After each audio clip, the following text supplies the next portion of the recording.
Welcome to Hair of the Werewolf. Grab a drink and take a seat. I'm Chase, and I'm here with Lily. Hey guys. We are a horror podcast that aims to explore the world of fear with the help of Dutch courage. I'm drinking stout tonight, and it appears Lily is on Chardonnay. Ah. $2 Chuck. So raise your glasses, guys, because it's story time. Yes.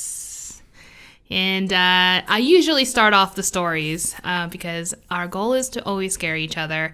Chase has started to really bring up his UFO My encounters. And not today. I got something special Yeah, today. that's right. You mentioned something like that. I'm not sure what it is. I'm a little excited about that. So. Yes. This story that I have for today is not a recommendation, but it is one that I've seen fairly recently on Unsolved Mysteries. Oh, yeah. Like the old school Unsolved Mysteries? The old school one. All right. Because, like, the new guy, he's fine, but he's not the old guy. Yeah. Oh, well, there's no real guy in the new one. But I was thinking, like, the middle new one. Oh, because there's the original, they got a new guy for a couple seasons. He's like, yeah, he had also silver hair. And yeah, he was in Snatch. And then that's right. And then there's the new one that doesn't really but I'm in. Yeah. All right. I mean, like old school, super old. Yeah, so my story for today is now tell me if you've heard of it, I don't know. The Busby Stoop chair? No, stoop chair? Stoop chair. Yeah, and it's also known as Dead Man's Chair and Chair of Death. So I've heard of the electric chair. Yeah, that's not the same. Although if there was a chair to be haunted, that would be it. I'm actually pretty sure that there are several that are considered to be haunted. Ooh, I'll look into those later. Yeah. No, this one is actually very different. All right. Yeah, so a lot of my sources today are going to be obviously Unsolved Mysteries because I watched the whole episode again. I'm like, ooh, let's see. And then just Wikipedia, of course, but then other sources like blogs and whatnot, and just those reliable ones. I think one that I actually had a lot of information was called A Haunted Palace, and I remember noting that in there as well.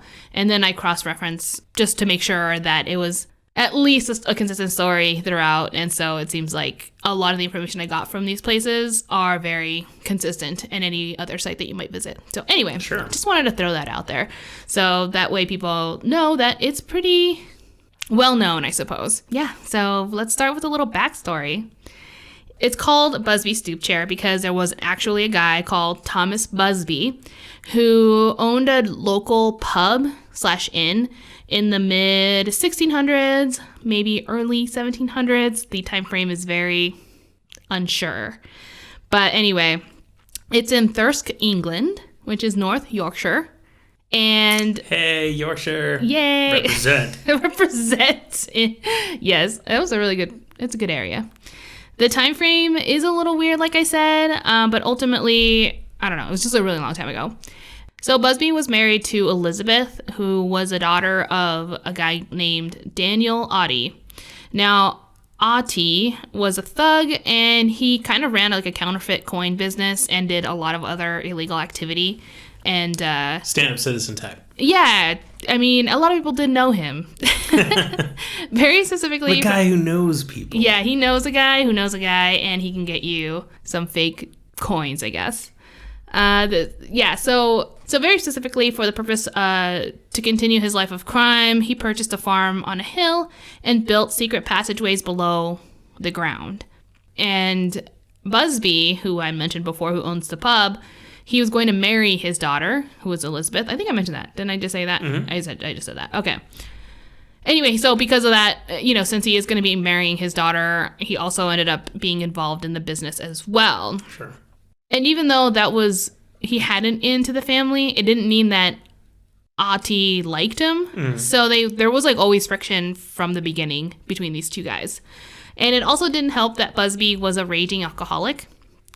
Well, one night it seemed like the fight really escalated because when, I guess, Busby got to his pub, which is where he always hung out and drank, of course, he saw Ati sitting at his pub in his favorite chair. Oh, man. Yes. What a dick. What a dick. I mean, it's not like he didn't know that Busby had. This isn't assigned seating, bro. Like, but you do pride of the teacher? Yeah. What a bitch. He is the teacher.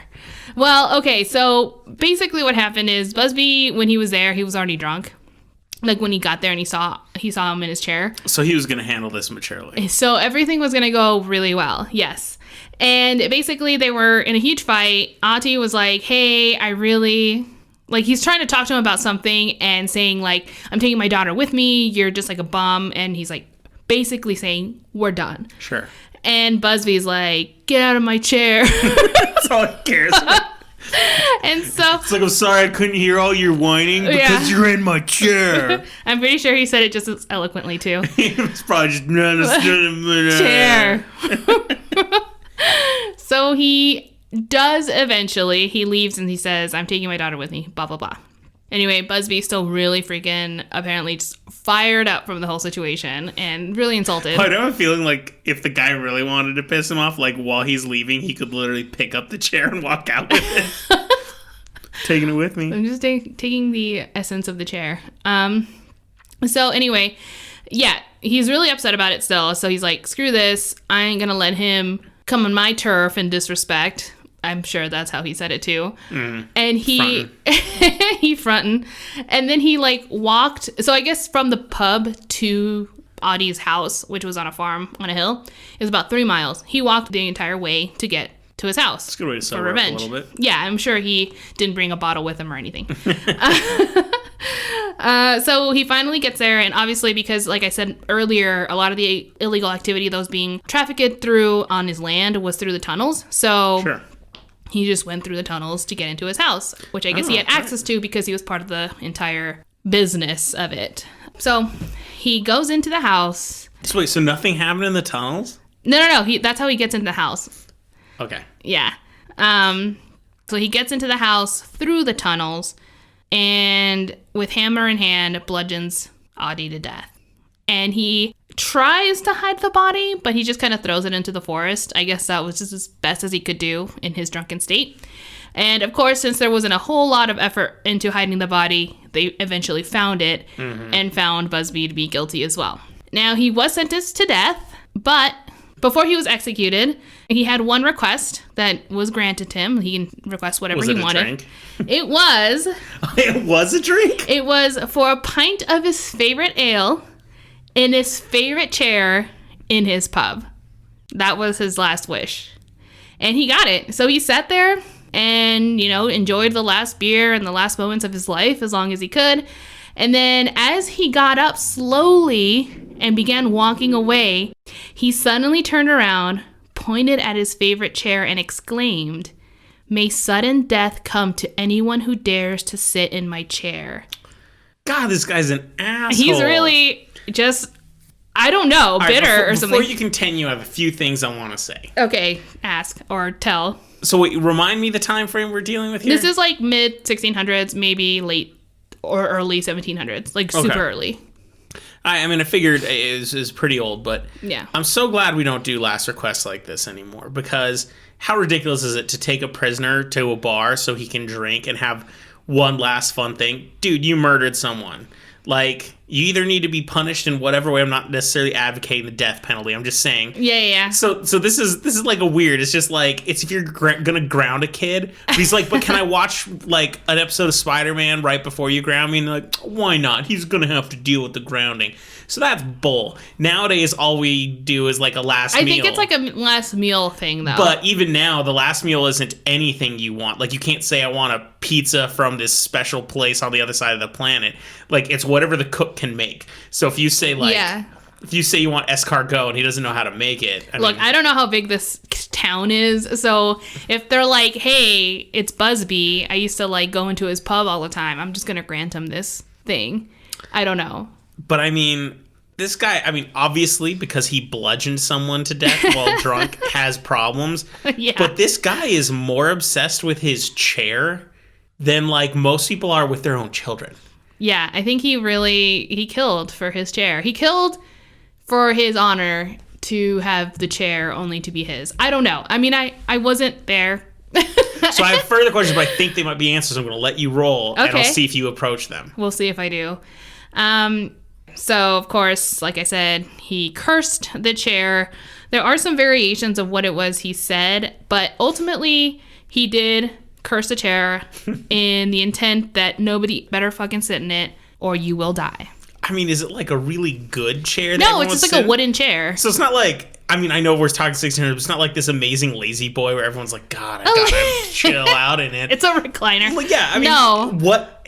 The 1600s weren't necessarily known for their incredible comfort level in furniture. So I mean, I don't know, but like, as far as I know, no, I don't think so. And when you look at the pictures, because it still exists, it's just a wooden chair, like a dining room chair, kind of. But wood with handles. Not handles. What do you call them? Armrests. Good God. Thank you. Armrests. Just imagine, this is like the 1600s, hygiene's whatever, and a million people are sitting on it. You know that chair smells like butt. But it's wood, I guess. It smells like butt and wood. Butt wood. The new fragrance. Like Calvin Klein. Don't steal it from me, Calvin Klein. CK1, wooden butt. Oh my gosh. Okay, so like I said, he was going to be sentenced to death. However, he wasn't just like hanged or anything. It wasn't even that simple. What happened was he was hung from a gibbet, dipped in tar, and then left to die hanging outside in front of his own pub. Whoa. Yeah. That's rough. I don't know what a gibbet is. Okay, I didn't either, and then I had to look it up. So a gibbet is a cage that is meant to hold prisoners or keep them Is it kind dead of like hanging. your feet can hang out the bottom that I always see in movies, but like... The movie that literally came into my mind when I saw this was Willow. With Mad Mardigan. Mad Mardigan. Yeah, he was... That's how we saw him for the first time. He was like he was in a gibbet. I didn't know that's what it was called, but yeah, so that is a gibbet. See if I can remember that. Yeah. In the future, if I forget, you're just going to be like, Val Kilmer Cage. I'll be like, gotcha. Val Kilmer Cage. You cannot contain the Kilmer, Jace, okay? So, yeah, that's what that is. And, yeah, so he died there. Dipped in tar. So he was pretty much, like, humiliated and, well, I don't know. That would have hurt, right? Like, it would have been hot tar. I don't know. Well... Tar is usually hot, so it's liquid. Yeah. It doesn't super have to be, but I'm assuming he was just going to starve to death out there. Yeah. Covered in tar, which is an incredibly unpleasant experience. It just sounds like a really bad time. So, okay. He still cursed the chair. He's outside of his pub hanging dead body. I mean, it just screams haunted, I think. It also screams 1600s. Also 1600s, which, by the way, everything is haunted. So, thanks 1600s. It's true. So let's talk about what the chair has done since then. There are a lot of popular stories and ones that I was able to, like I said, kind of cross-reference with a lot of sites and stuff just to make sure that at the very least it's somewhat accepted as true. And some of them actually even had articles of said deaths. So like these people actually existed. You know what I'm saying? It's not like, I knew a guy, his name is Fred, probably he dead too. But Nothing I mean, like that. I'm assuming these are elaborate stories because I can guarantee you, because I'm a genius, that everyone who ever sat in that chair is dead. I mean, yes, they are all dead. It's just kind of a thing that happens when something is really old. In my notes, I just have deaths. So yeah, here we go. One of the first recorded incidents was a chimney sweeper in 1894. Quite the discrepancy of time since the chair has existed way before that, but I'm just going to let it slide. Okay, so the chimney sweeper, he stopped by the pub after work with some friends. He sat in the chair all night, but he didn't know it was cursed, so he wasn't like fooled into it or anything. The kid goes and gets super hammered and decides to stumble home. Okay, the next day, people saw the same chimney sweeper dead hanging from the post right next to where the gibbet would have been. Oh, man, that's rough. That is really rough. I was going to say, chimney sweeps had not the highest life expectancies back then, but I was like, it's not like he died in the chimney here now, is it? No, that is very much not a chimney. So that kind of makes this how would the detective say it? A suspicious death? A suspicious death? Yeah, I would certainly say so, but I guess they didn't have any evidence to figure out it was a murder or anything like that, so they actually just ruled it as a suicide. Yeah. However, there are, I guess, either evidence or it's just like part of the story where one of the victim's friends who was actually with him that night at the pub ended up admitting at his deathbed that he robbed his friend and killed him. So that could have been what happened. I mean, why would you admit something that wouldn't, though? Well, maybe he killed a different friend. He's like, no, not that one. I mean, he was or that one, too. He was on his deathbed. I mean, he may not have been a sound mind. What? Yeah, but I don't know if you start making up murders. You're like, I think I murdered people. Well, I'm sure he murdered someone. I believe he did it, but... All right. Anyway. Okay, so he was murdered. All right. Yeah. So another story. During World War II, the Busby Stoop pub, which is what it's called now, I guess. It's still around? It is no longer. Oh, bummer. I was thinking that'd be kind of interesting to see. Yeah. All right. So, okay. I'm assuming we're slowly working towards the present. So, World War II-ish? World War II-ish. Became actually a famous area for the RCAF, Royal Canadian Air Force, airmen that were stationed there that was nearby the pub. And it was obviously a constant game and kind of a challenge for them to sit in the chair. Well, residents began to notice a very obvious trend that the men that sat in the chair and went to war never returned. Okay, it's a war though, right? So here we go. Yeah, it's World War II too, with particularly high casualties. Yeah, but I don't know. I think I read somewhere, and I don't really know anything about these kind of statistics of war or World War II, but they said that their Air Force and what tasks they had were not that high of a fatality, but I'm not sure. I think that was one article I read too. It kind of depends, and also depends on the theater and everything. Yeah. But I mean, I think you could statistically say that pilots probably had a higher chance of living than an infantryman. But yeah, I don't have the statistics either. That's a little weird. Yeah. Essentially what they're saying is that it kind of started becoming a bad omen. People notice no, literally everyone who sits in that chair. And not every soldier would do it. Some of them were pretty superstitious. I mean, that's just how people are, right? Some people would do it, some people wouldn't do it. And every single one that would seemed like they would die at war. So since we jumped from when this guy was executed in the 1600s all the way to the 1800s with the chimney sweep, and now we're in World War II. This is a really old chair. It's a very old chair. So I have questions, one being, why didn't the bar just get rid of it? Because he cursed who sat in it. He didn't say, but that chair must always stay here. All I'm saying is, my computer chair, which is made out of steel and metal. Yeah. I'm at maybe 5 years on it, and it is falling apart. Maybe they kept repairing it. Although I don't think touching it was really a good thing either. Put in a 400-year-old chair. I mean, I guess you're right. They do exist. If they're saying that, I'm not saying they don't exist, but this isn't a bar. This isn't sitting in a nice room in a castle or an aristocrat's house, and it's never used, and it's just this ornamentary thing. This isn't a bar. When we go to bars, those chairs get beat up. Yeah. And so my only thought for how it would last this long is because no one, for the most part, would ever sit in it because it was supposed to be cursed. So it kind of just sat there collecting dust endlessly. Mm-hmm. It's just weird. I just think at some point it kind of was. Now I understand, I just said, that airmen would try to challenge each other and try to sit in the chairs and stuff like that to scare each other, but they weren't sitting on them all night or anything. It was kind of for a second.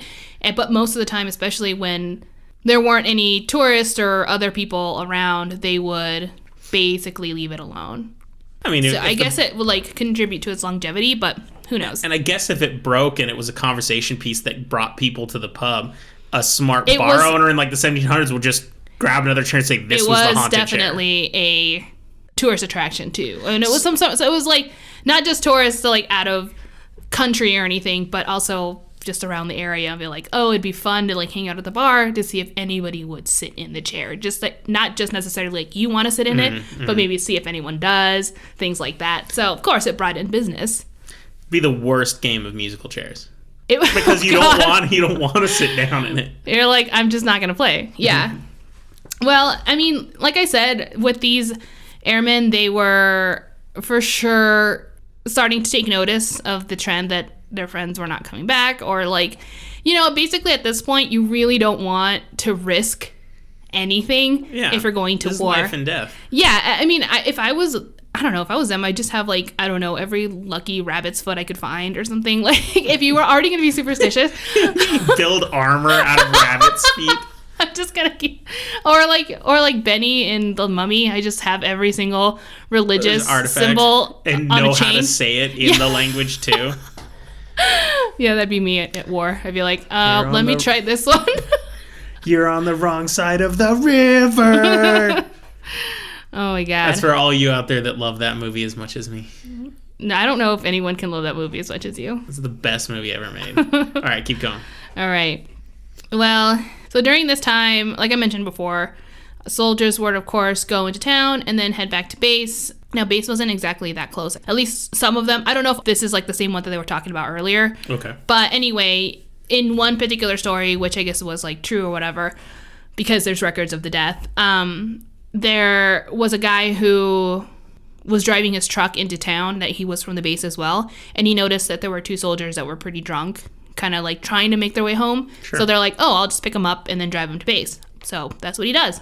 Except like as he gets in, the guy's like, I really have to pee, blah, blah, blah, one of the soldiers. And he's like, okay, I'll take you to this pub, not really knowing anything about it. Well, anyway, the truck driver, or the driver, he goes into the pub with them and just like waits for them. And he sits in Busby's chair, not knowing it's cursed, because he wasn't there to drink or anything. He was just driving people back. Anyway, he gets tired or just like frustrated and leaves and doesn't take the soldier with him that's still in the bathroom. Who knows what he was doing? Maybe he was throwing up. Who knows? So anyway, like he drives back to base and the soldier that was left behind is infuriated. So obviously he has to walk all the way back to base, super drunk, probably having fake fights in his head. Which is what he was already doing. Just getting really riled up. And he gets to the base, grabs a brick, and kills the driver for leaving him there. Fuck? Yeah, this guy's a little aggro. But yeah, so the driver, so in the weirdest curse, but like... sounds like with the curse, it's like, if you sit in my chair, you're gonna get killed in a very violent way. Yeah, a lot of times it is pretty violent, for sure. Yeah, so... With a brick, huh? So in a fast forward a little bit to 1968, attorney Earnshaw, who was the, at that time now, owner of the pub, didn't really believe in the curse. Like, he obviously knew about it and everything, but he didn't really do any attempts to like hide it or remove it or anything like that. He thought it was funny, and plus it was still getting people's attention and having them come into the bar. But he kind of tried to restrict people, or like at least some sort of like obvious warning, because he put like a rope across the chair. Like, he tie one armchair to the other, so that way it's not like technically easy to sit down. It's, yeah, kind of like a reserve, but like with rope. Yeah. Anyway, so that same year that he became ownership of the pub, a couple of Royal Air Force pilots were hanging out at the pub, and they got pretty drunk. They eventually, I guess, got liquid courage after hearing all the stories and kind of inquiring about what's going on with this chair, and they told him about it. They're like, oh, we'll sit in it. So they do. Well, one of the pilots claimed, as he was sitting in the chair, saying, ooh, I don't know, I'm getting like a tingly sensation. Like, I feel, I don't know, like he said like he felt weird. And so he got up really quickly and was like, that was weird. And then the other guy sat down and he was apparently fine, which, whatever. But like, I was like, I wonder how many of those people did feel weird in the chair. Like, I don't know, like fear or paranoia or just something. Because, I mean, we wouldn't really know, because I don't know how many would have survived long enough to let us know about it, you know, in like hindsight, and be like, oh yeah, I almost died. And I did feel weird in the chair. No, they just would die and they couldn't tell us. Well, but what about the guy who did feel all the tingly? What happened to him? Well, him and his friend who sat in the chair, on their way back to base, they ended up, for whatever reason, veering off the road and crashed into a tree and died. So that was quickly after, so just right after the pub. At least they weren't killing each other. They did not get angry with each other. I guess the tree had different plans for them, though. Oh man, this one really sucks. So there was a cleaning lady that obviously, you know, worked there, and she was mopping the floors. And she always knew that the chair was cursed, so it wasn't a secret to her either. And she was always very, very, very careful to not basically get close to it either. Like, she did Sure. everything she can, but she was mopping the floor, and that would include in and around the chair. Unfortunately, she kind of stumbled and fell on top of the chair. Oh, I fell over. Hell. Not like sitting down or anything, but like she fell and she caught herself on the chair enough where her weight was on it and everything. And so like she freaked out thinking, oh my God, started feeling really paranoid. Well, not too long after, and I mean like I think literally like the next day or a few days after, she died. Of what? A brain tumor. And so she had apparently been sick or magic tumor, but like, yeah, she died right after. That sucks. And she was actually respectful of it. Yeah, I know. I was like, it's not like she was trying to taunt it or like, oh, I'm gonna claim this chair. F you, Busby. No, it was just like some cleaning lady. This curse has no compassion. Not at all. This curse could not give a fuck about anything. Busby was just like, it's my chair. And, I guess there's like an abnormally large number as well of cyclists and motorcyclist deaths who drink at the bar, drive home or bike home, and die. I mean, I was getting to think that maybe this pub is just located in a really shitty area where car accidents are common. I mean, I guess maybe everywhere. I don't know. But also, like, if you really think about it, they are drinking and then driving or, like, biking. I have biked a little inebriated before. It is not the easiest thing to do. Yeah, it was just a little. It was just a little bit. Yeah. That happened, and yeah. Oh, another guy.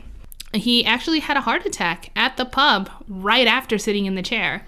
Oh, I wish it was in the chair. Yeah. No. I thought you feel sad that he died and now you're... No, I'm sad that he died, but I was like, I thought that would make it more, like, impactful. Like, he sits on the chair and he gets a tingling feeling, but it's in his left arm. Well, it was definitely a tingling feeling, I'm sure. I don't know. Like, it was weird in general, like, if you really look at it, because the guy was in his early 30s and he was relatively healthy, so there wasn't any other...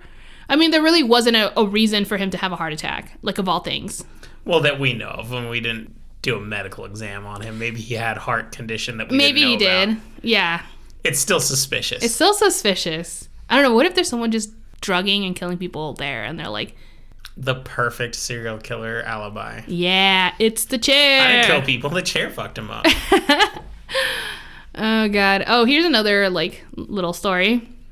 A group of builders that went to the pub during their lunchtime, and they were, like, hanging out, just having a pint before they went back to work. Well, one of their youngest workers, they were kind of teasing him about it, and they kind of knew about the chair, so it wasn't a secret either. And they were like, oh, you should sit in the chair, blah, blah, blah, kind of taunting him or whatever. And I guess him being, like, obviously want to look cool in front of his older superiors, ended up sitting in the chair. Well, later, after they were done, they went back to work on the building, and he was kind of like on a high platform because Sure. I guess he was like putting bricks on or whatever. Okay. I don't know what happened, but apparently he tripped and fell and hit the concrete. He basically splattered on the ground from really high up. So he didn't recover from that. He definitely died. He did not survive the fall. It was pretty high, and his head was cracked open. Yeah, especially at this time. I don't know how good we were at saving people from splats. Yeah, we don't have a really cure for that one yet. Yeah, so that was an unfortunate death. So after that, the owner, the one that we had talked about before, who basically didn't really believe in the chair being cursed, I guess like now basically did, because he's like, you know what? It's really not worth having it out. I'm going to move it to the cellar, like in the basement. So he does. He's like, whatever, I don't care if it's going to like So does he move it himself, or does he have one of his employees do it? As far as I know, he does it himself. So I wouldn't touch it's that like shit. just don't put your weight on it, maybe. It's like a button. You can like maybe touch it, but don't like lean on it. I would just pay some guy to steal it. Like $20, I'll give you $20, take that chair and throw it in the river. And throw it in the river. I don't know. Maybe he gets a pass because he's an owner. He's like, well, I guess he's still working at my bar, Busby would say. I don't know. Anyway, one day there was a delivery guy who comes in and he goes into the cellar. He sees a chair. He's like, you know what? Yeah, basically, he goes park it. He goes into the cellar, drops off his supplies, and decides to sit in the chair just to he's tired. He's been doing deliveries all day. He's going to sit down. So he sits down in the chair. And the only reason why we found out about it later is because he told the pub owner, he gets up, sees him, he's like, hey, bye. He's like, oh, by the way, that chair down there that you have there is really comfortable. You should put it out here. Like, why is it down there? And it's unclear if the owner said, motherfucker, you're gonna die. Yeah. Or was just like, oh my God, and just like let him go. Who knows? But, either way, the delivery guy, an hour later, as he's making his rounds, gets in a car wreck and dies. So the chosen ways for this chair to kill people is either blunt force trauma to the head or car accident, which then again might actually also still be blunt force trauma to the head. Yeah. Wow.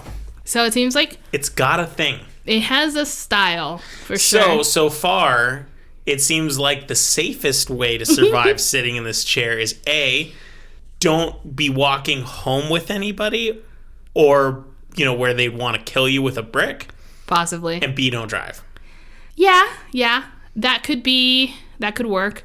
There actually is one. I just skipped it. I don't know how my eyes went from, like, one note to the next, but there was another one, and like you said, be alone maybe, but actually, now that I think about it, this hitchhiker, this other story, this is before it was moved down to the cellar. He didn't know about the chair. So he goes to the pub, sees it, I guess ignored the fact that it was maybe had like the rope across it, and sat in the chair, and people were like, oh my gosh, this guy sat in the chair. He doesn't know anything about it. So people get like really interested in his stories and like start talking to him and kind of like, hey, this might be the last chance to tell us anything. So, he's done talking to people. He's done drinking. The hitchhiker's like, I'm off to hitch a ride, maybe. I don't know. So he goes outside the bar, and as he's walking out, he says bye to people, and he's still kind of like walking backwards, and he gets hit by a car because he goes into the street without really knowing. So I'm like... This is so ridiculous. It's so ridiculous. Oh, man. Poor dude. So anyway, I feel like that one was self-prophesized because, like, if they didn't think it was haunted, they wouldn't have been so interested in talking to the stranger, and the stranger wouldn't have been so distracted. I don't know. But anyway, either way, he died. If it's a curse, though, it wouldn't matter which way it happened. Yeah, exactly. Yeah. After the delivery guy died, it looks like the owner of the bar ended up donating the chair. So he ended up donating the chair. To who? No, it's not like a person. To a museum, the local museum. I was like, he'd be such an asshole. He's like, I'm going to put an old folks home. Least damage possible or something horrible like that. It's just so morbid. It's like, who do you give this chair to that doesn't make you feel guilty? Museum, it was. Okay. And the museum agreed to take the chair. And they actually put it on display as well. However, to ensure that no one else would ever sit in it, they mounted it on the wall, like 5 feet above, so people can't sit on it. Except for Spider-Man. Spider-Man, spiders, other stuff. Ghost people. Ghost people. Guys with stilt legs. Yeah. Yeah. They should have mounted it sideways. That would have made it upside down? Yeah, that would be cool. Or just put it in a glass case. I mean, seriously. Well, I think they just wanted it to be, like, not as accessible. Like, not easy to get to or steal, maybe. Who knows? But to this day, people still want to sit in it. They'll still ask, can I sit in the chair? And the museum has a policy. No matter what, they will not take the chair off the wall. People have often even, like, offered money, lots of money, to be like, I'll give you this amount of money, let me sit in it, please, let me take a picture, blah, blah, blah. And I'd like to meet these people, because I'm pretty sure I could find some way for them to give me money for something stupid. Yeah, well, you just have to say it's cursed, and then maybe. It's like, I've got a phone that's cursed. I want to use it. It's Motorola. If you call more than twice on it, you die. And if you don't... Because the phone fills through the roof. Pay extra minutes. Yeah, so, like I said, the museum's totally like, no. The manager of the museum, Cooper Harding, he even mentions a story where a Japanese film crew went to the museum specifically to see the chair, and they asked, could we sit in it? But of course, like I mentioned, they denied it and said, no, you cannot sit in the chair. We never take it down. I've got a no matter prediction what. where this is going. Well, the crew complained to the head of legal services at County Hall.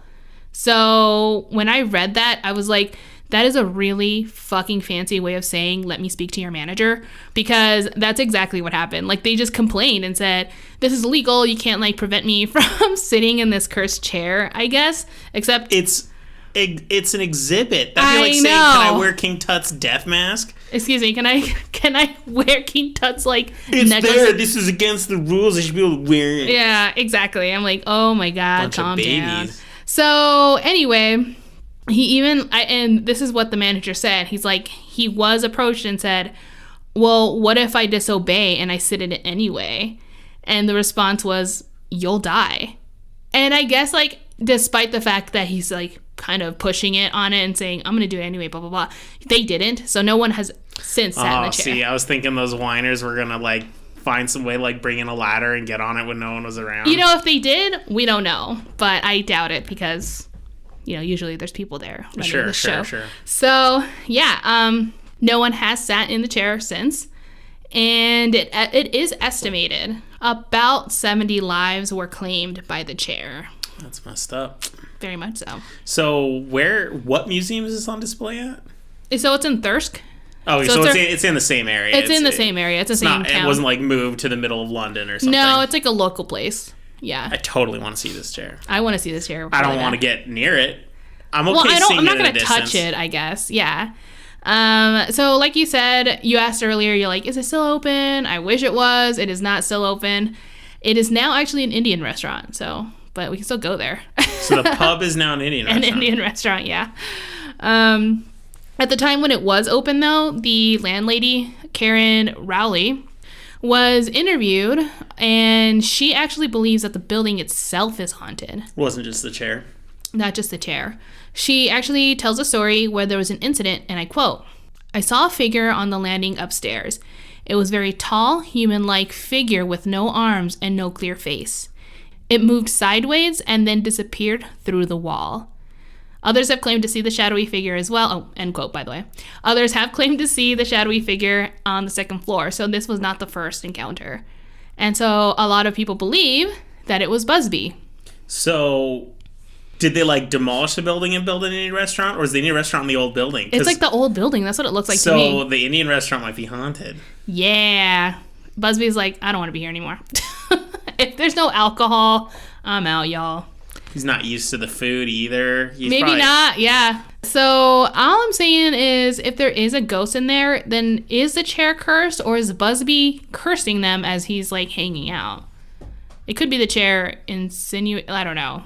I mean... See, it's because they gave him that final wish. See, here's the thing. You give an inch, they take a mile. You give him that final wish, and now he's like, I'm just going to haunt this place for the rest of the time. Forever. That's what they gave him. That's exactly what happened. They should just, off with his head. There were some explanations, I guess, like theories as to, like, what's really happening. Is the chair really cursed?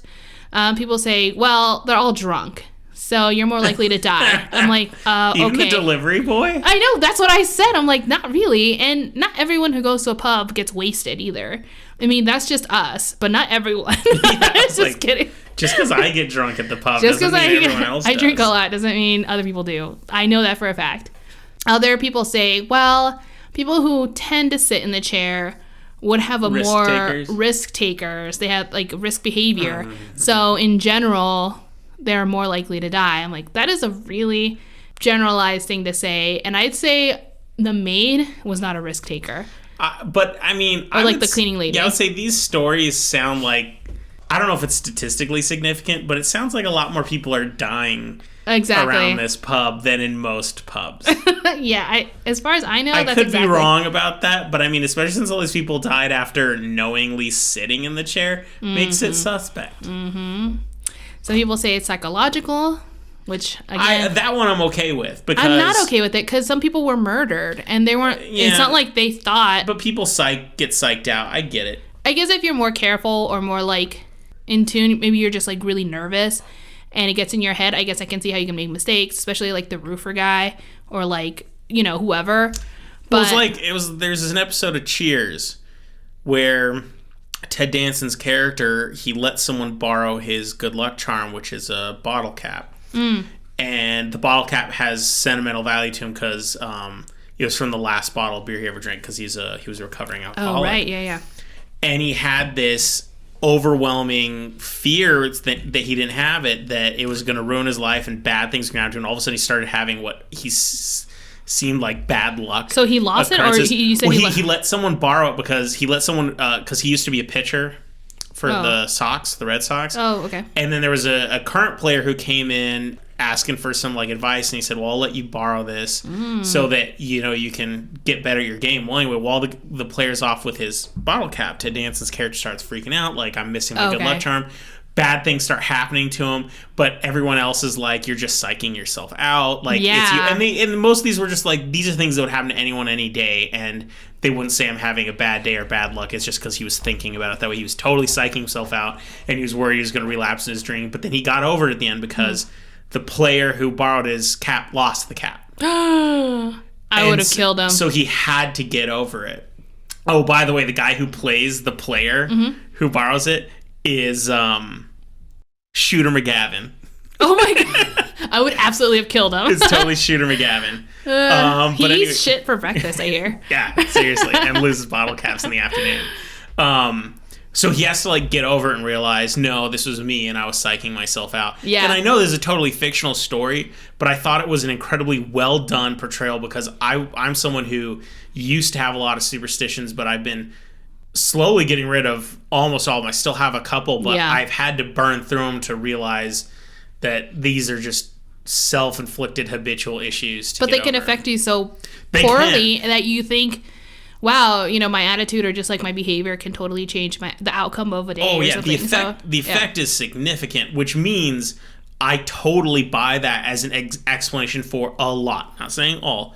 A lot of the bad things that happen, including, people who the bad things, like the driving home, maybe they were scared or something. But like, and it could be a combination. Yes, these people are drunk. Yes, these people are risk takers. Yes, these people might be psyching themselves out. And you start adding all that stuff together, it just and like it piles might on. just happen. I mean, there was that movie that is totally not obviously cursed because it's just like a gimmick. But we watched, what was it called? Antrim.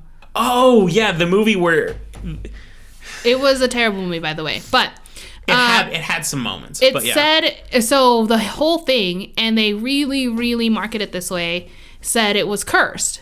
Like they said it was a movie from the 70s. That is cursed, and it was a movie about the movie. Yeah, and then when they showed the movie at its screening, the theater burned down and people died, and the idea was that the movie was cursed, and if people watch it, they died. They died, yeah. Kind of like The Ring, except you like die then instead of like 7 days later. Yeah. And also, but the thing is, with that movie, it was kind of marketed very similar to the way the Blair Witch. Do you know what I mean? They really said things like, this is found footage, this is real. And they tried to portray it like it was really real. Yeah. And it affected me because even though everything I read, I knew that, no, that was a marketing gimmick. It's a marketing thing, yeah.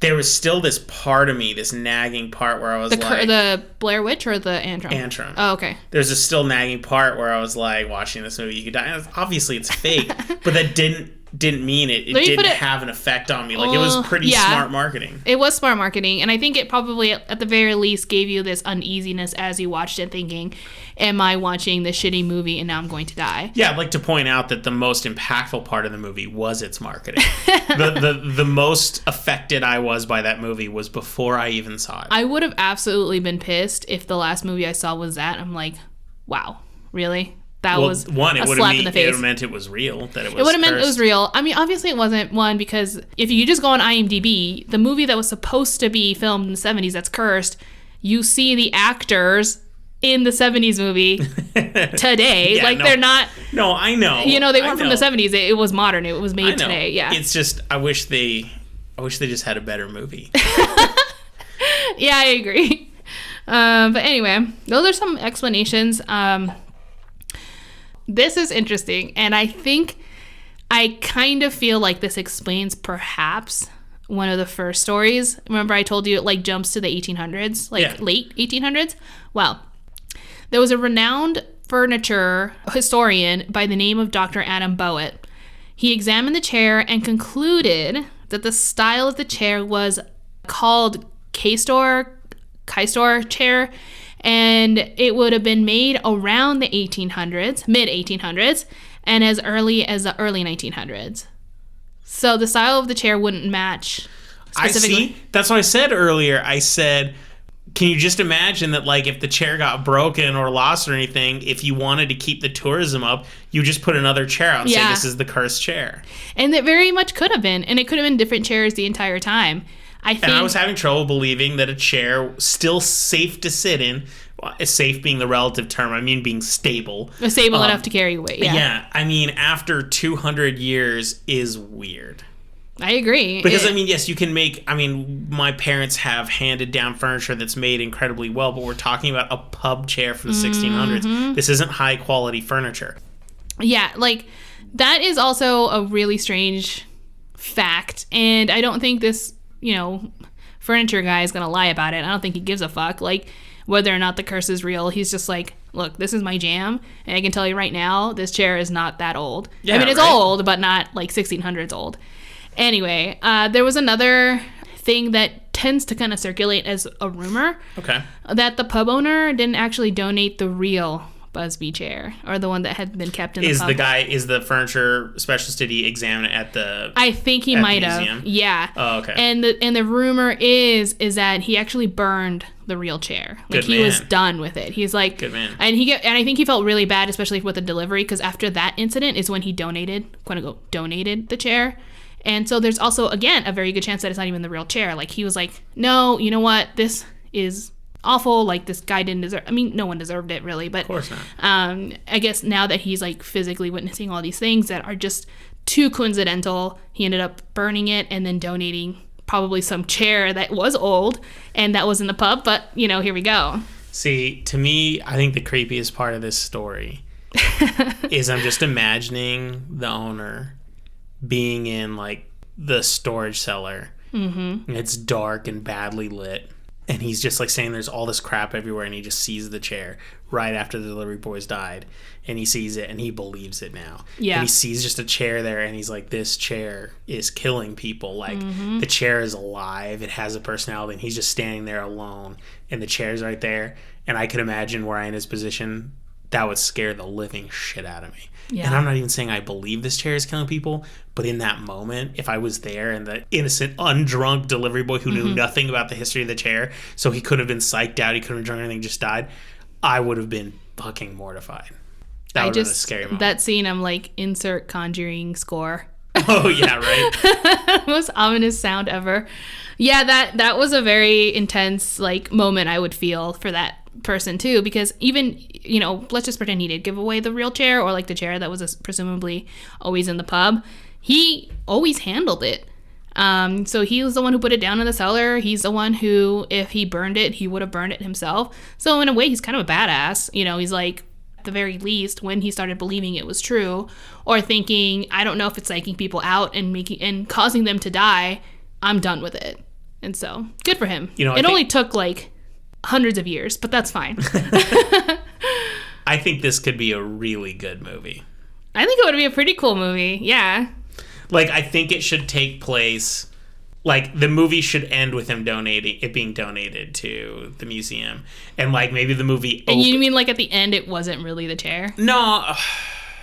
That could be a cool twist. But I just mean more like, maybe before the credits hit, you show the guy cursing the chair and everything. Oh, yeah. But then most of it takes place now, or now being relative, like with the current bar owner who doesn't believe in it, and then all these people start dying. And I see what you're saying. You have to take liberties of the story because you're writing a movie that's supposed to be entertaining. Yeah. But, man, now I want to write this movie. This would be fun. Let's do it. Let's do it.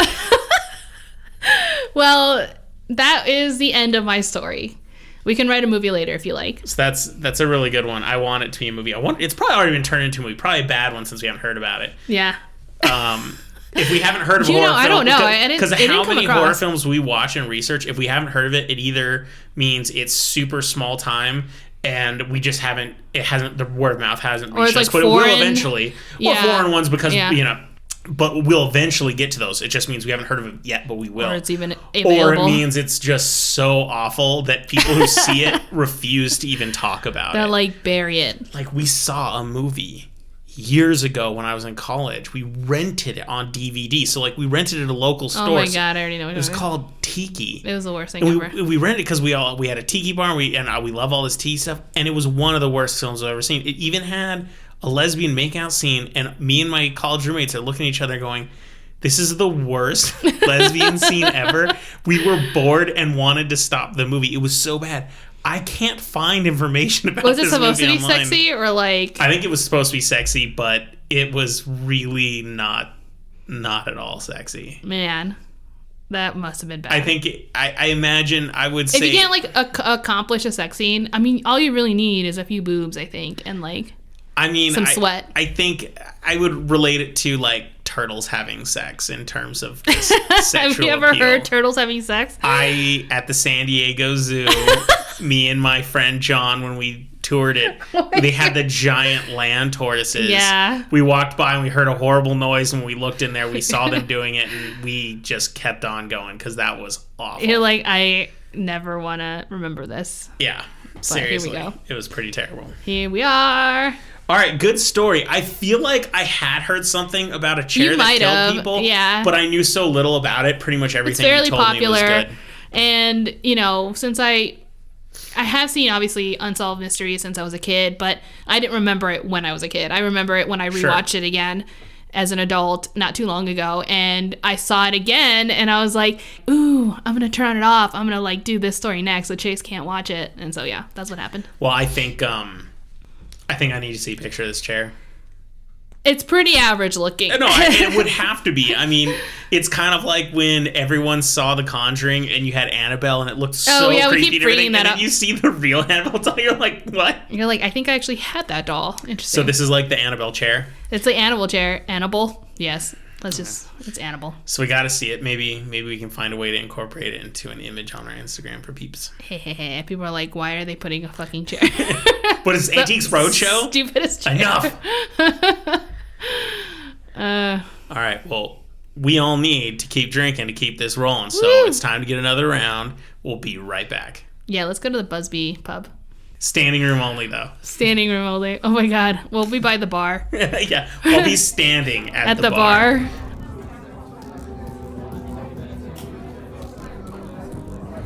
Welcome back, guys. We've had our drinks, and I'm ready for Chase's story now. I'm always excited about this part.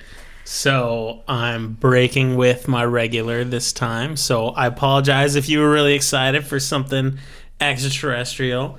Not today. Today we're going back to round 2 of Tropical Terror. Yay! All right, so last time I did Tropical Terrors, I explained that I've always wanted to go to island paradises, so I'm kind of fascinated by the kinds of scary stories they have because they're supposed to be paradises, but the idea that they could still be haunted or have horror stories is just absolutely amazing. Last time, we told a story that was deep in the South Pacific, but today, we're going a little closer to home.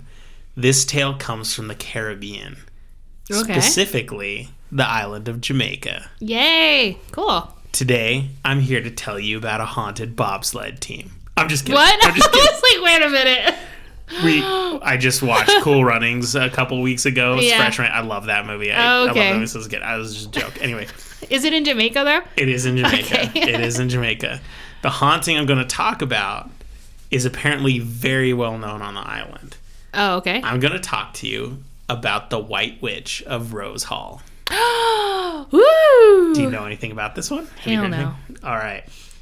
Maybe. I don't know. So Rose Hall is in Montego Bay, which is a big city on the northwesternish coast of the island.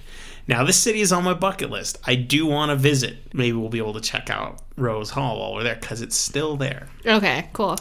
So anyway, back in the 1700s and 1800s, Montego Bay had a large number of sugarcane plantations. It was a big source of the income for the area, and for a time made Jamaica the richest colony in the West Indies.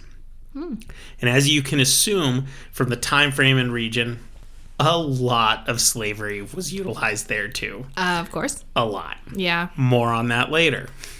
Okay. Some of these historic plantations can still be seen either as ruins or renovated buildings. Several of them are known as the Plantation Great Houses of Jamaica. They carry a unique form of British architecture with modifications to accommodate the tropical climate. So they're kind of like a very unique architecture that has kind of Georgian qualities, but also unique to the area. Okay. Rose Hall is not just one of the Plantation Great Houses. It is the most famous and considered by many to be the most impressive. Just to give you some context of what the mansion is like, it is obviously massive. It's a multi-story mansion built on a hilltop overlooking the coast. The house is as fancy as it is large, with 2 elaborate stone staircases in the front, leading to a grand arched entrance. The inside has all the things you would expect rich upper-class people to have back in the day, such as multi-wing structures, drawing rooms, servant apartments, silk wallpapers, chandeliers, etc. But let's just get some history on the house so we can get context for the legend. The land that would eventually contain the mansion was an impressive 290 acres, most of which was filled with sugarcane. It was purchased in 1742, pre-USA, by Henry Fanning. It allegedly only cost him 300 pounds. 3,000 pounds. 3,000 pounds. Wow. Now, quick divergence. Usually when I'm doing currency conversions, I'm mostly just dealing with US dollars, and all the websites pretty much stop at 1913 because I think that's when the Federal Reserve was founded, so they don't really go back much further than that. Oh, okay. So when I had to calculate this currency, obviously it was in British pounds, and it was a lot further ago, so I found that the Bank of England website does currency conversions that go back a lot further. Cool. And it actually, the Bank of England website, their calculations for inflation go back to the year 1209. Holy shit. That blew my mind. I mean, to think that our accounting skills were good enough back in 1209 to make inflation predictions and calculations for 800 years is just holy crap. Yeah. Anyway, that's just a whole other blurb, but I just needed to mention that. Anyway, so I found out that 3,000 pounds in 1742 is roughly the equivalent of 674,000 pounds today, or 944,000 US dollars. So it wasn't cheap. That was a good chunk of change, almost $1 million. Yeah. So a few years after buying this plantation, Henry Fanning married a woman named Rosa Kelly. Now, you should remember that name because it's very important. Rosa Kelly. Rosa Kelly. She's going to be a featured player.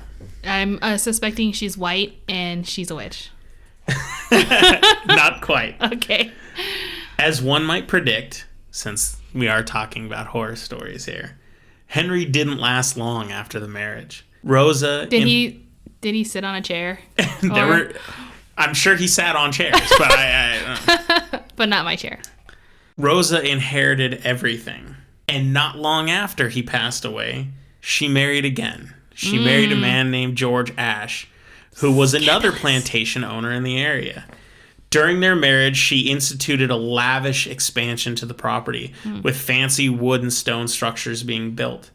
This expansion cost 30,000 pounds, 10 times what the land cost just a few years before. Did she use marble and gold? I don't know. They were saying things like mahogany and stone structures. I mean, this is still a long time ago. I mean, any kind of resources that would have been pretty rare or something. You have to get them on the island. So only a few years after they were married, George Ashe also died. Damn. Was he rich? Yeah, he owned one of the other plantations. I mean, he was able to afford a 30,000 pound expansion. So she has doubled her plantation. Oh, she's territory. She's basically the kingpin. Got it. Now, finding information on both those first 2 deaths was difficult for me, and I found nothing to suggest that people said that they were suspicious or not. Apparently, during this time, particularly in Jamaica, a lot of diseases and a lot of everything. So, I mean, if anything, it would be a good time to murder people because you could get away with it. I'm not saying she murdered them, but we've got 2 husbands who died not too long after they were married. Right. So did they have any kids? No kids. Okay. This is going to be a recurring theme as well. Oh, well. Rosa was allegedly in mourning, but still really young, because her first marriage should have been when she was only 17. Oh, okay. It's only been a few years. She's not that old. Not willing to stop her good luck streak, Rosa decided to marry a third guy. Who is also a plantation owner, I see. Named Norwood Witter. And this was less than a year after her second husband had died. Now, this guy was apparently a bastard. And he spent a shit ton of her fortune. He was lucky, too, compared to the other guys. He lasted almost 12 years. And then he died. How old was he? Do you know? I don't know. Okay. Some of this stuff, I'm kind of limited to what information they give me. Yeah. He allegedly left almost everything he owned to his wife, Rosa, in his will, noting specifically that it was because he had borrowed so much from her estate. He left very little to his two sons from a previous marriage. Rosa was childless, and she allegedly wanted nothing to do with the estate or the money left to her at this point. She left the estate to her ex-husband's son, and then the son died very shortly after. Okay. And then, over the course of the next year or so, things just kept getting worse. Rosa's dad then died. And then one of her oldest and best friends, named John Boyd, also died. This left her not only with the entire estate again, and all the money, but also had to take in her good friend's child, also named Rosa. Huh. So I want to talk about this for a second. Okay. Her close friend had a daughter named Rosa. That named her probably after her good friend. They said that she was apparently the godmother too, but there's something a little weird there. It's feeling a little bit weird. Anyway. Yeah, I guess so, yeah. Through this whole series of unfortunate events, Rosa met a John Palmer. Now, with Palmer, you say? A Palmer, I say. Now, with only around 2 years since Rosa's third husband died, she decided it was time for number 4. In 1767, she married John Palmer, becoming Rosa Palmer. He was a widower who also owned a plantation right next to hers. Expansion. Convenient. Now, according to accounts from the time, she actually really liked this John guy and truly loved him. See it how you want, but no one would die for 23 years. So had her luck changed? Had she killed her previous husbands, but not this one because he was actually a good guy? Yeah. All of that is speculation. She may have just been an incredibly unlucky person. Maybe she was unlucky and suffered truly greatly, and she finally got the good stuff at the end.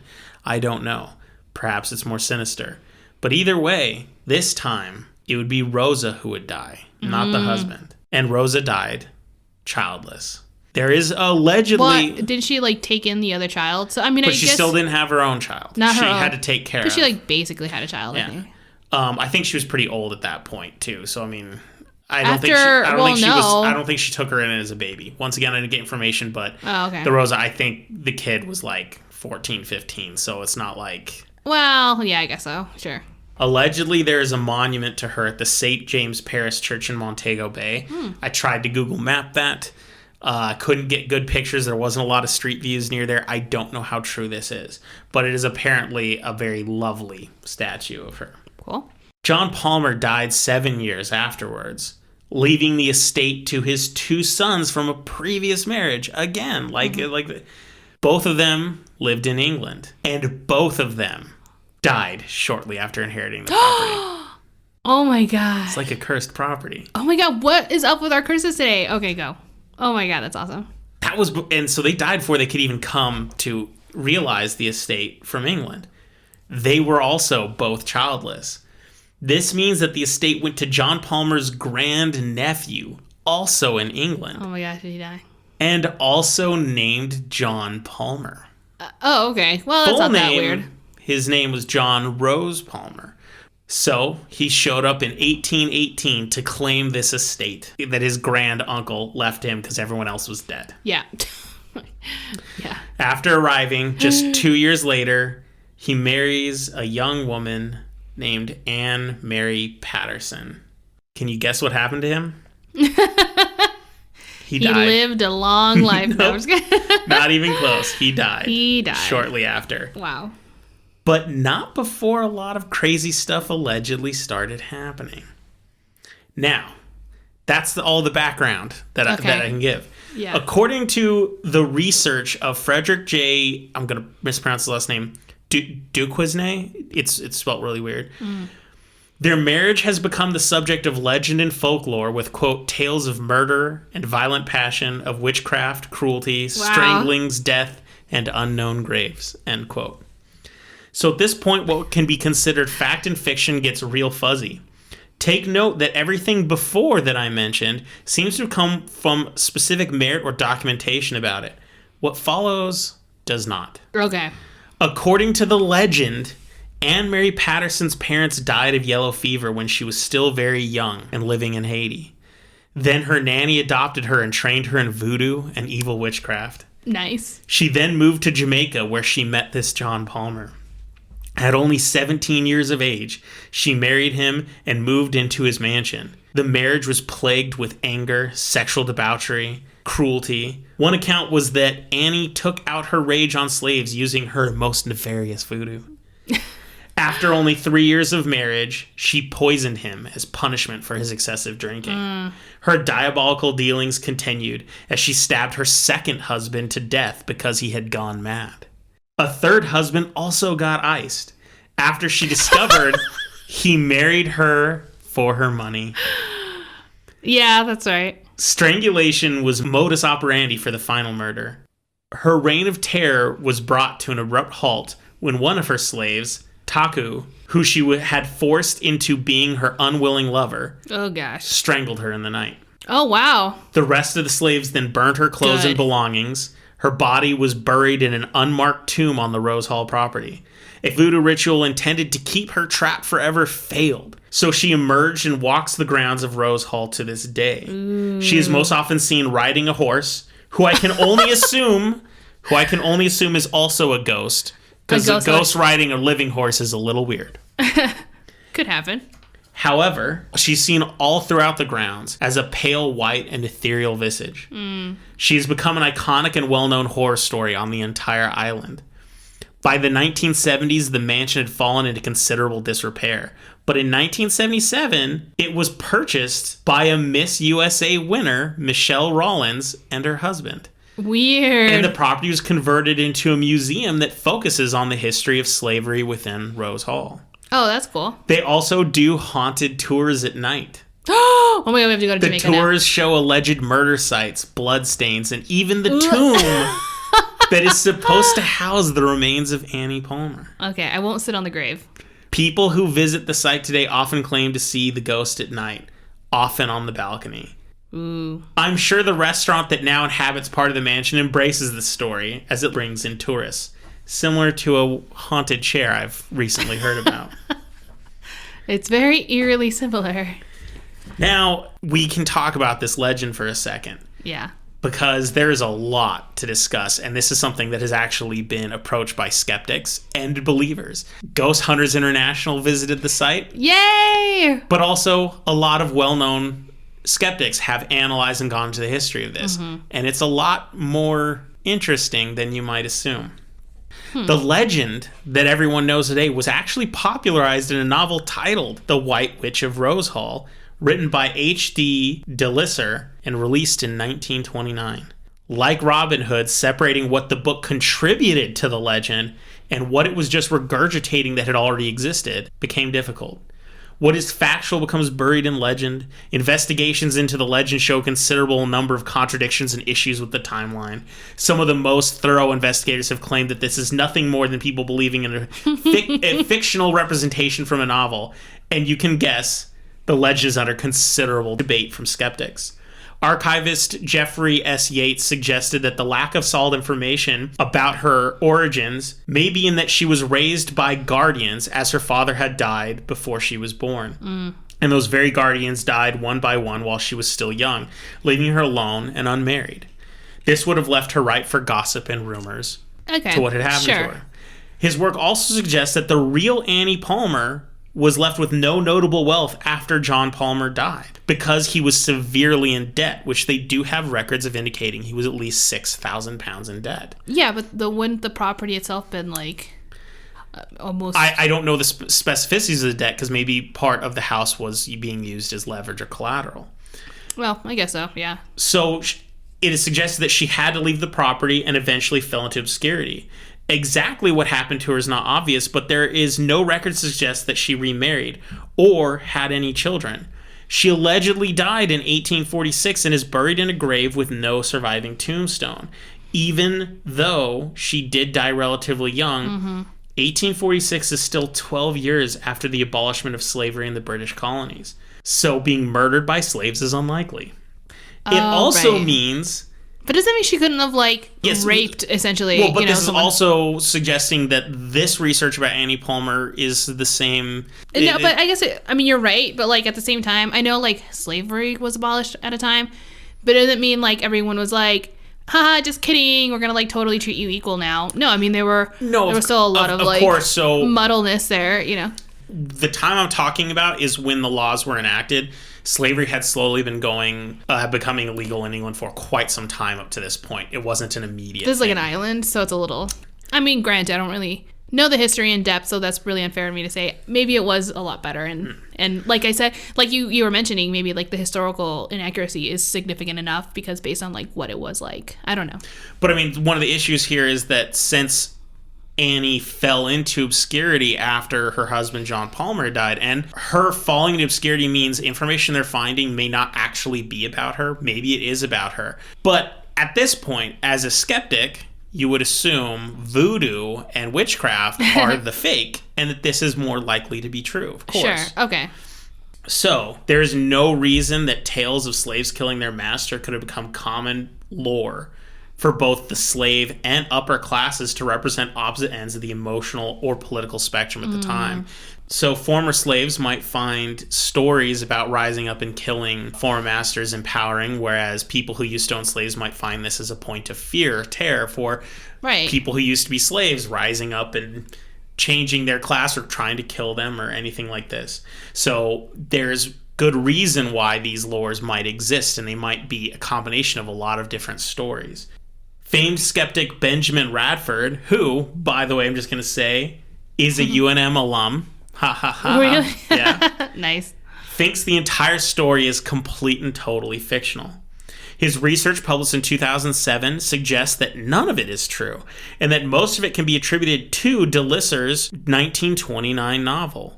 Much of the story is a repurposing of the actual life of Rosa Palmer, who we talked about earlier, because she had multiple husbands who continued to die. Yeah. But she didn't have any tales of killing them. And he thinks that if you take those stories of the Rosa Palmer, the lack of information about what happened to Annie Palmer, and you mix it with the fiction of the novel, you have this ghost story that completely didn't happen. He also he's actually been to the location because cool. A lot of people like to show photos where they see orbs, lights, weird apparitions in their photos. Orbs. Yeah, so he went to Rose Hall, took photos, and was able to accurately recreate all the things people were seeing in their photos. He was? Yeah, and proving that they were either camera artifacts or flash reflections. He had a pretty good reaction in 2011 to Ghost Hunters International episode that took place on Montego Bay, where they allegedly got evidence of a haunting. Oh my gosh, what was it? Well, I haven't seen it. I didn't know, but apparently they felt the presence or communicated with Annie. And this guy's like, I just wrote an entire paper about how this didn't actually happen and you're still experiencing this. So, I mean, it was pretty funny. I know what he's saying, but just because you wrote a paper, and this isn't like, again, I feel like on both sides of the spectrum, it's very difficult to like disprove something as well, especially something that would be like, if, like you mentioned, they communicated, how do you disprove an EVP? You can't. But if the EVP is something that you can listen to, then what's going on here? Like, let me just put it this way. His paper was about like reflections and like maybe other anomalies that he was able to disprove. Grant, I haven't read this paper, but like, I don't know, just like one guy going out there and saying, I have disproved everything and like all superstition. His paper was mostly about the research going in saying that there's no legitimate historical evidence for any of these alleged occurrences. That almost all of it was in a published as fiction novel in 1929. That all these things where they're talking about this woman who died at this point, there's no historical record of it. Okay, granted, there's like a lot of non-historical records of a lot of things we talk about. I agree. But I agree. Like oral stories, and especially like you mentioned in the island, it's like a big story. Absolutely. That is well known and maybe passed down. What is it to say that, kind of like how we were talking about earlier, like we would make the Busby Stoop chair into a movie, but there would have to be some liberties because it's a movie and we have to make it entertaining. Well, maybe this person took liberties of a story that existed.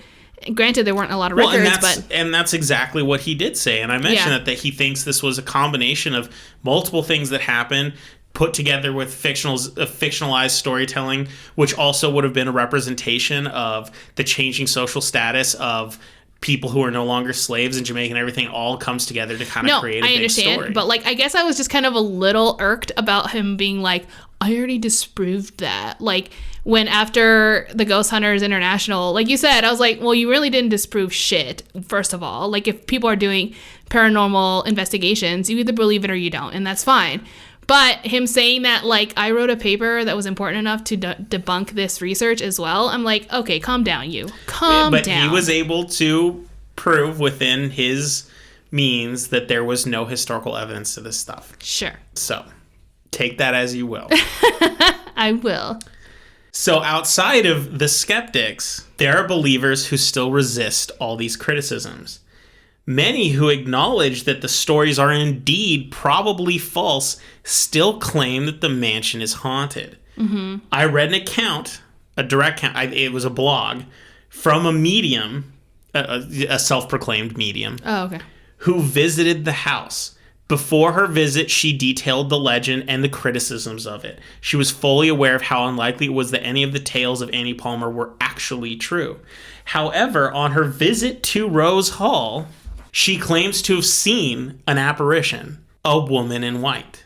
However, she suggests that it is likely Rosa Palmer, not Annie Palmer, that resides there. Her life was plenty haunted and tormented, and perhaps it is her troubled soul that remains on the property. Annie left, but Rosa died there and had to go through the death of many husbands there as well. Could the modern story just be a fantastical reimagining of the real life of Rosa? Were the actual ghost encounters people had on the property fuel that allowed people to embrace the stories that were presented in the novel? Well, that was like my take on it too, though. I didn't think it was necessarily Annie, but like Rosa, since she was the one who literally, and there was records of her having so many husbands and stuff. That's just how I interpret it. I just assumed that things were getting crossed. It didn't seem very out of this realm to seem that this wouldn't exist. You know what I mean? Like, if you believe in ghosts, of course, you always have to be like approaching this angle. And if like, you're going to assume that this is real, like ghosts are real, that I would have thought it was Rose, not Annie. But I think to assume a girl was raised on voodoo and went on to kill 3 husbands, of which there is no recorded history. We have the amount that houses cost in the record, but none of these murders, that stuff's easy to say was probably just from this book, this novel, and is fictional. However, I do think people actually were dealing with hauntings at this place. Mm-hmm. And it makes sense to me that a lot of people, that some of the folklore continued, and the book kind of consolidated a lot of different stories into one, and that there's blending ideas of, you have one woman who lost all these husbands and then another woman who just disappeared, that it all came together. And that I like this notion. I don't know if I believe it, but I'm just saying, I do like this notion that it is haunted. People just have the haunting wrong. Yeah, I mean, you never know when or what ghost you're really encountering. I guess you can like give it a shot and ask questions, but are they being truthful? Are they really saying the words you're interpreting correctly? Who knows? I don't know if it's true, but I really want to go there. The Rose Hall is a tourist attraction. Yeah, it just sounds like a fun place to be. It's got, a restaurant, a gift shop. It's a whole museum devoted to the history of slavery, at least in Rose Hall, but I'm pretty sure they probably cover the whole history of slavery throughout Jamaica. And, what could be more touristy than there's now a golf course there, too. I don't play golf, but it sounds touristy. But hey, if someone wants to, there's one there. So. Totally there. And there might be a chick on a white horse running through, so just try not to hit her with your golf ball. Just be careful, it's me. Just kidding. So that's our little trip down to Jamaica of tropical terror. Yay! That was a really good one. You had a lot of like names and people and stuff like that, and I got a little lost halfway, but I could have just said Guy 2 and Guy 3, but since I had their names, I just threw them in there. well, if they were real people, But I they guess, should have been, yeah, but I mean, it would have been easier just to understand. It should be like husband 1, husband 2, husband 3. I'm bad with names, so I But was there were the same two women way. who had husband 1, 2, 3, 2. And there were so many repeating names, too, because, like... But there were, like, one had a middle name Rosa, but then the other one was a Rosa. And then there was, like, that friend who named her daughter Rosa. So, I mean, there was a lot of people. Second John Palmer's middle name was Rose, but the woman before who was married to his grand uncle was Rosa. I mean, I'm not going to lie. I was keeping track, but at the same time, I was like... Which one are you talking about now? Yeah, I think the one thing that we can guarantee from that story is people really sucked with names back then. There was just no creativity. I guess they were just, they were not creative, perhaps. I mean, I should stop complaining when people have weird names these days because at least they're being interesting, which is good. Yeah, I guess yours isn't very common, Chase. It's not that common, no. But Palmer, apparently, is very common, so. It's a cool name. It's an awesome name. No, Chase isn't that common, and the biggest problem is if I'm anywhere with a slight noise in the background and I introduce myself, where like at a bar or a pub, and I introduce myself as Chase, people always hear Jason. Oh, right. Yeah, that's right. And if I it's like I think it's because they hear Chase and they're like, oh, I'm sure I didn't hear the rest of the word. And they're like, because it's so loud. I agree. And if I meet people like at jobs for the first time and I tell them my name is Chase, then like a day later when they see me and they can't remember my name, they always think my name was Chance. Okay, that is so weird. That one's a little weird. Maybe because they know it's one syllable and they're like, hey, maybe it's like Chance, Chase, but see, or whatever. I'd understand Chad more because Chad's a name that is actually used. I don't think I've ever met someone named Chance. No. But I've met Chads before. I mean, my cousin is named Chad. Yeah. So it's so, if someone says, oh, Chase, Chad, they're both kind of single syllable. They kind of start with the same sound. But like Chance, I'm like, Chance. People get my name wrong all the time, too.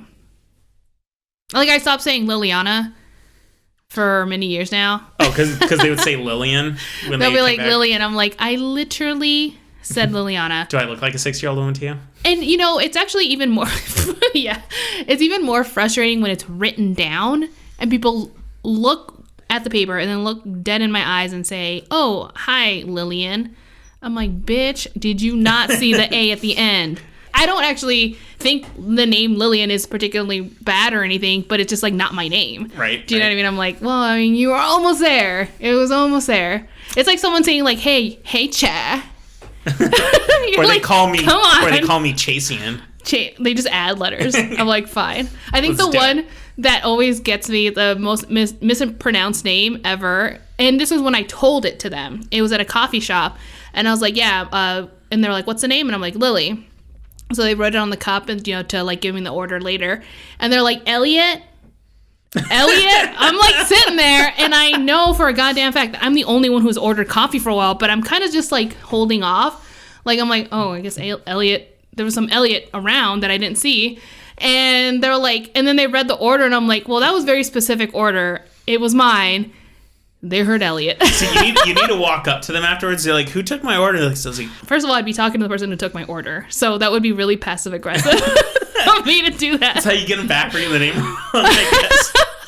I don't know who it was, but like, I mean, all's well that ends well. Food was correct, and they're great people. And so was my coffee, and no Elliot missed their coffee. Like I didn't take anyone. We're not whining or anything. I'm just my curiosity is like, how do you hear these weird names? Like, it makes me self-conscious. I'm like, how am I talking? Like, am I even saying words correctly anymore? I mean, if I say my name is Mary and you write Cynthia, I'm like, what's going on here? Like, you edit syllables, my dear. Yeah, I know exactly. I was like, this is a little weird. I don't know. But anyway, so I don't know what I'm gonna do next week. I found a lot of really good beachy, scary stories. So I don't know if I'm gonna ride this for a while or if I'm gonna sprinkle them throughout. So we'll find out. Cool.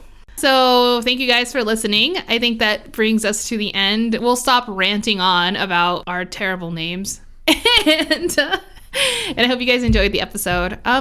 If you guys ever want to get in contact with us or just like say hi, please do so. We are on social media, obviously Instagram, Hair of the Werewolf, on Facebook. We have an email as well. If you guys want to send recommendations that way, it's hotwpodcast@gmail.com. And I'm trying to think of other things that I'm forgetting. Anything? Nothing important. I didn't think so. Well, thanks for listening, guys. And of course, if you're listening to this while you're hungover, do not worry, because the best cure for a hangover is fear. Bye.